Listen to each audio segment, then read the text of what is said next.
So, you've started treating your pelvic pain and now you're like, how am I gonna fit all of this into one day? Today, I'm going to show you how to fit everything you've gotta do when treating chronic pelvic pain syndrome into a single day.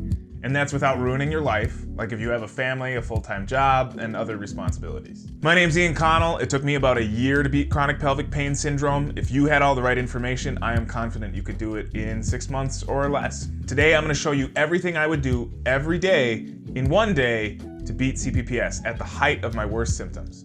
For this video, we're going to start in the evening because it's a more efficient way to organize your thinking. After dinner, playing with the kids and putting them to bed, I start my CPPS routine. I let my wife know I need a little over half an hour to myself. The first thing I'm gonna do is clear out my thoughts. I'm gonna plan the next day using my planner, or if you have a planner app that you use, just use something. If I'm just making new habits, I'll put stretch in there twice, massage, journaling, and at least one long walk. Then I'm gonna look at the next day, at all the stuff I gotta do for life and work, and I'm gonna put them in order of priority. This way I can attack what's most important and get it done. If there's anything I can postpone or just cut out, I'm gonna do that.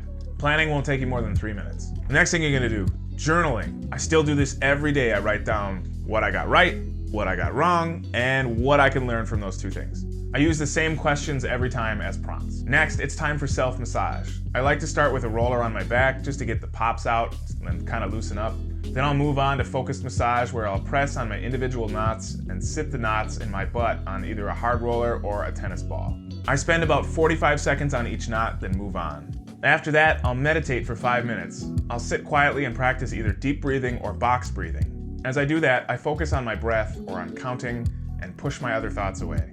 With meditation out of the way, it's time to stretch. I focus exclusively on stretching until I know the routine. That means I'm not listening to music or watching TV, nothing else. Once I have the stretches down, I can add some entertainment, like maybe an audiobook.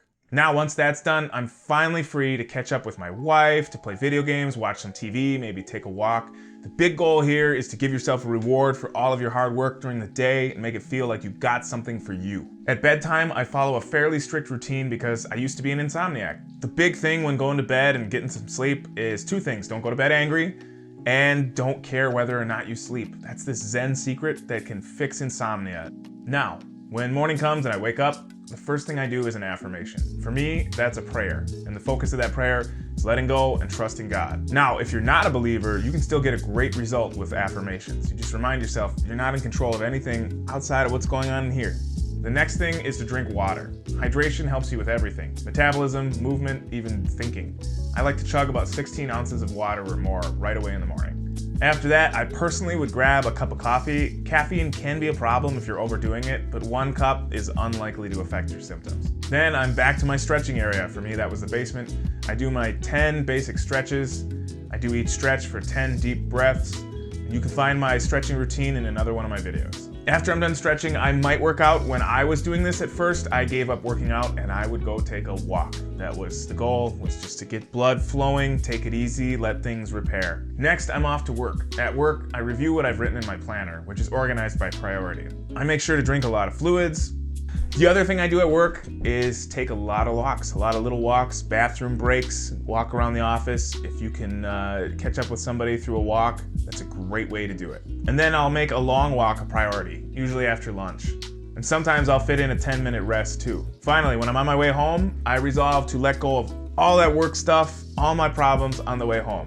Do I succeed at this every time? Not at all. This is a practice. I'm getting better at it. I think it's gonna take a whole lifetime to get really good at it, but this really helps with anxiety. And then once I get home, I'm letting go, I'm playing with the kids, having some dinner, and then I'm on to my evening routine. All right, guys, that's my whole routine, daily routine, everything I did for months and months to get rid of this stuff.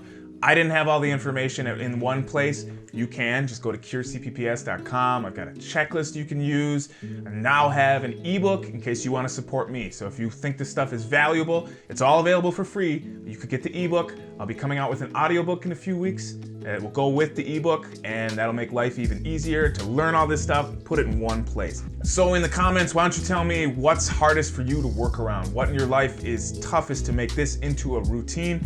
If I find it really interesting, I'll make that into another video, try to answer your question. And thank you for watching. Never quit. Never quit. You're gonna beat this crap. If I can beat this, you can beat this.